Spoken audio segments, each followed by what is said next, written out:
everybody, welcome to the dungeon. My name is Robin and today is Lampworking 101.84.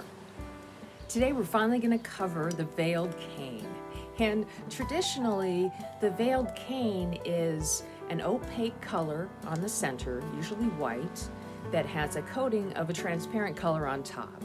But you can plug in any different colors into this formula and come up with all sorts of interesting cane to use. I'll show you how to make the cane first, and then we'll put it into a bead and go from there. Thanks so much for joining me. I hope you're all doing safe and well out there. We'll see you next time in the dungeon. All right, we are going to start this out by heating up a little bit of my white, which is the inner core in the outside of the flame, and then getting my transparent rod ready. And what I want to do is just pull the end of the transparent off so I don't have any kind of bubble rash happening there. And don't overheat your white here. You want to keep it stiff enough so that when you put the swipes of color on, it doesn't start moving around on you. However, if it does, just push it back into straightness and keep going. So in order to get a really nice rich color out of this cane, I add at least 2 layers of the transparent. Also, I like to use the darkest of the transparents that they have, but it really depends on what you're looking for. But if you're looking for those nice, ruby tone colors, then a darker transparent will help. This is the dark topaz that I'm using, and I have about 2 layers on here that I swiped on, and I let it stiffen up a little bit and roll it out. And now I want to just finish it with a clear coat. This part is totally optional. It will, the reason why I'm doing this is to kind of hold in the color, but if you don't use the transparent, it will the edges will blur much more, and you might like that too. So go ahead, it's all about experimenting here, so have fun and try all sorts of stuff. Okay, so I have a layer of transparent on top of this now, and just so I don't have any issues, I want to put some punties on here. But first, I want to pull the edge of this color out. This is a lot easier to do than you might think. You just grab the very end and start pulling it out, and you will notice all of the color on the outside will follow.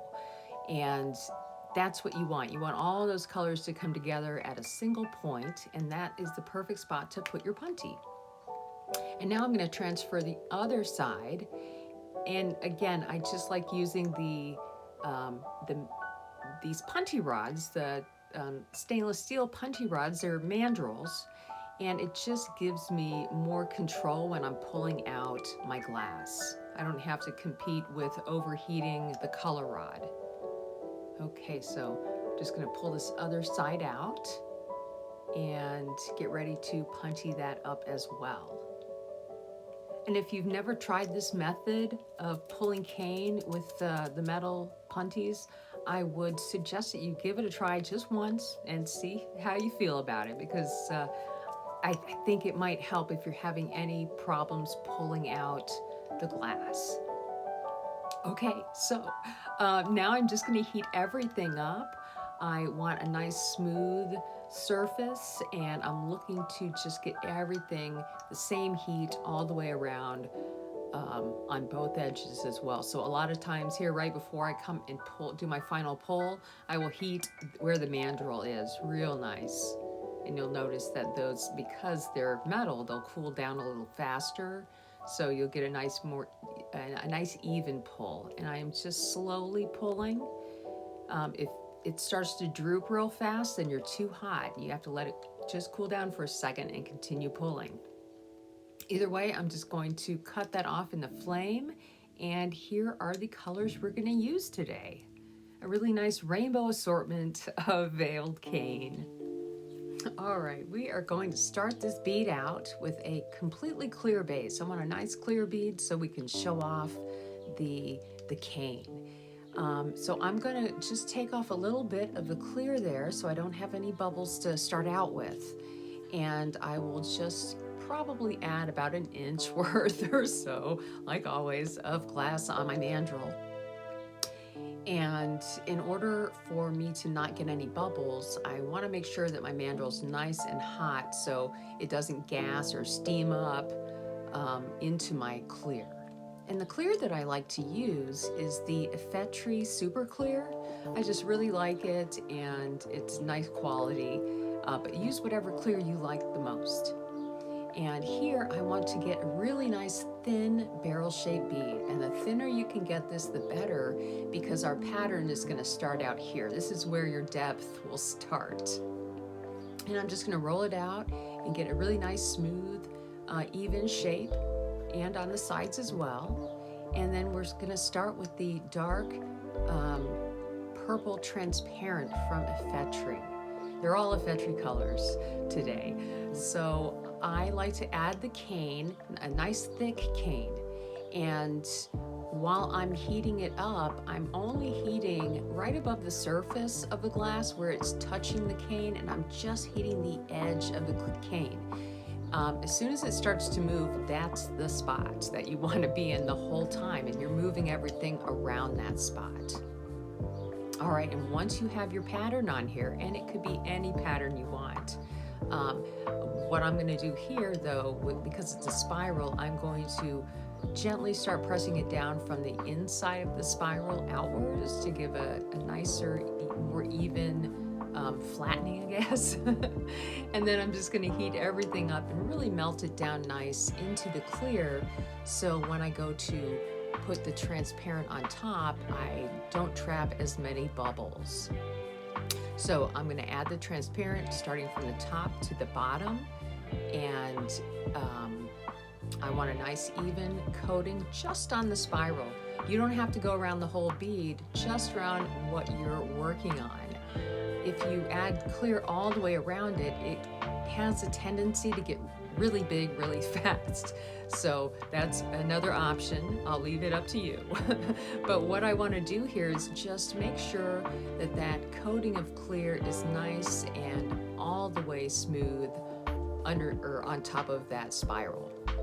And from there, we'll start the next spiral, and we'll overlap half of the violet spiral. And this one here is dark transparent topaz, a really beautiful color. And I'm going to make a nice big spiral there. And I'm going to do and repeat the same thing throughout the whole bead. So it might get a little repetitive, but in order to get better at things, you have to be repetitive. So again, I'm going to heat from the center outward, and then I'm just going to work on the edges of the, kind of focus on the edges of the cane so everything is nice and smooth within that clear. I'm not really going to worry too much about the edges or the whole overall shape of my bead yet. We'll get there at the end. So I'm just going to run right into the clear again. Make sure your under bead is nice and stiff, nice and cool before you add the clear on top, and you won't smear any of the colors. And then I'm just going to go ahead and go back and just start to press and flatten a little bit of that clear in there to get it going, and then just give it a nice heat, shaping where I think I need to. And now I'll move on to the next color, and this is the dark grass green, and it is one of my favorite transparent colors. Really pretty. These are all my favorite transparent colors. And we'll do a nice easy spiral, nice and big. Don't worry if your spiral is not perfect. I had to get over that a long time ago. None of my stuff is perfect, especially when I do line work that's curvy. It just doesn't happen. So I kind of, I try not to mind too much and just use it to my advantage, I guess you'd say. So if things get a little shaky in the process of adding these spirals, you just got to make it work for you. All right, so now we're going to add our next coating of clear. And you can hopefully see now why I only want to add clear just on top of the spiral that I'm working on, or the bead just gets really, really large fairly fast.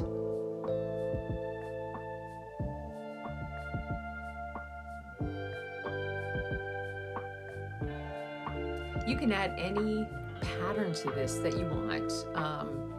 You know, there could be more line work. You could add dots. That would be really interesting as well.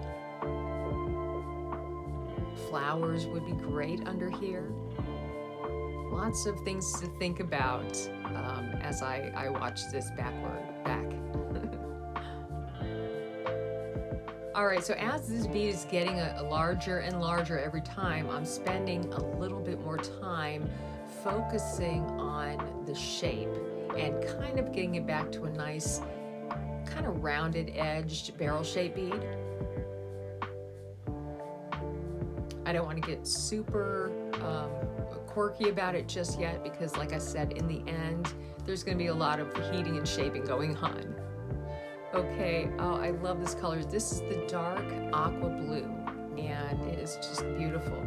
Sometimes I will add an extra coating of this color when I am building up the cane for it, because it does tend to dilute out a little bit more than I'd like it to. So this really, you know, and also if you're worried about building up, you know, a lot of color, or you want to make it smaller, then don't pull it out as much, because that will really dilute the color as well. Okay, I have one more color to add here, but first, another bit of clear on top of that blue. I love how the veiled cane creates almost a neon effect. Like if you have it on a black background or a white background, it can almost look like little trails of neon light. I just love that glow that it gives around inside of the transparency. It's so beautiful. And this is just kind of the beginning, very simple, the beginner's version of veiled cane. You can do so much more than just this, obviously. You don't have to necessarily even add white to the center. The center could be any color, and that's when you get into a lot of really beautiful botanical flowers and stuff like that, and lots of foliage is when you start using two different colors on top of each other or more. All right, this last one, woo, I got shaky here, everybody. I had to just stop right where I had to cut myself off at the pass. I was so shaky.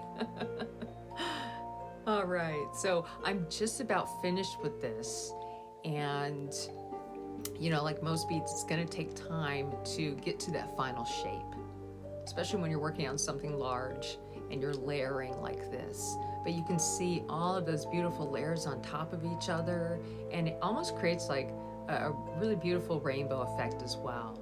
And here I want to make sure that I have pressed in both of the edges. Some of that pink got to the top of my bead, so I do want to make sure that I cover that in clear later on. Okay, so this is not the last time I'm going to add clear. This is just adding clear on the last spiral. But because we did everything overlapping, the whole shape is slightly off, and I want to fix that later on. But first, I want to make sure all the pink is completely covered up. And I added a little bit to the top there. And before I move on, I just want to make sure that all of that pink is nicely coated, so I don't have to worry about that anymore. But you do see there, it's like a lopsided shape here. So in order to fix that, you always have options. You know, if you're tired and you're like, oh my God, this is taking forever, you could go ahead and just heat this whole thing up and round it out the way it is. But I decided that I wanted to get a little bit more clear on top of this bead. So that's what I'm gonna do. I'm basically adding clear almost everywhere but that on top of the pink spiral there, it looks like I coated the whole thing, but I kind of almost coated the whole thing, just to where I feel like it was rounded in shape a little bit better. So I guess I'll say that this part is just, this part you don't have to do. Oh, I do cover that area. Anyway, moving on, it's time to heat everything up. I was gonna say that, this whole step here, everything is optional. What if only 2 or 3 spirals is as much as you want to do? Then go ahead and stick with that. I just think it's nice to have that extra clear coating on the outside to really kind of bring everything into a nice, deep kind of effect in the glass. And I am just going to add a little clear to the bottom there where I feel like I need it.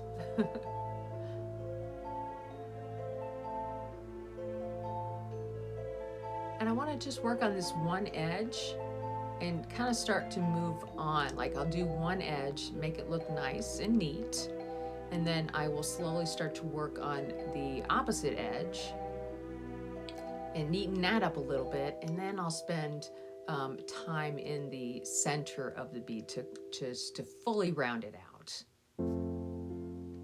Okay, and that's what I'm going to do here. I'm going to finish up by rounding things out.